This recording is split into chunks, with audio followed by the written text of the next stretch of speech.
Bonjour, la négligence. Voici la manne du jour. Et notre belle petite manne nous vient de l'auteur de l'épître aux Hébreux. Hébreux chapitre 2 verset 3 qui dit ceci. Comment échapperons-nous en négligeant un si grand salut qui, annoncé d'abord par le Seigneur, nous a été confirmé par ceux qui l'ont entendu. La négligence. Mais qu'est-ce que la négligence? La négligence, c'est manque de soins. Manque de soins, manque d'application, manque d'exactitude. Et il y a un certain laisser aller. Et ici, là, l'auteur de l'épître aux Hébreux s'adresse aux chrétiens d'origine juive, réellement nés de nouveau.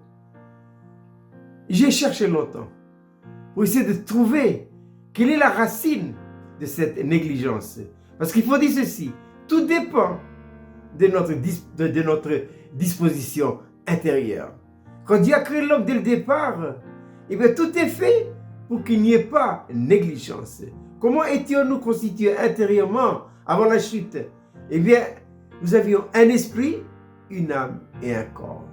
Et il suffisait qu'Adam et Ève fassent le bon choix, la dernière touche, que ça y est, tout ira bien. La vie éternelle viendrait dans l'esprit et ce serait une vie chrétienne normale.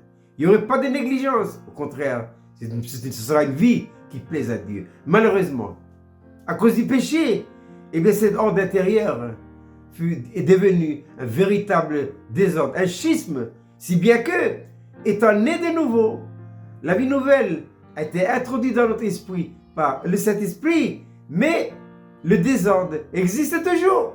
Eh oui, la nouvelle naissance n'a pas réglé tous les problèmes. Si, elle a été réglée à la croix de Golgotha d'une manière potentielle, mais elle doit maintenant le devenir d'une manière expérimentale. C'est pourquoi nous trouvons dans les épîtres ces deux lettres, Hébreux et Corinthe.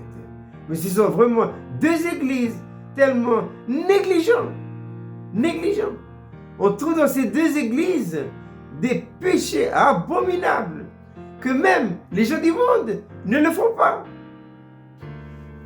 Mais ce qui fut vrai avant, légalement vrai maintenant. C'est pourquoi moi j'ai dit, la clé pour ça, là, il faut vraiment le message de la croix apporté dans notre pays par ces braves frères. Oh, il y a déjà maintenant plus de 30 ans. Ah oui, sur cette portion de parole, Psaume 72, 8, d'une mère à l'autre.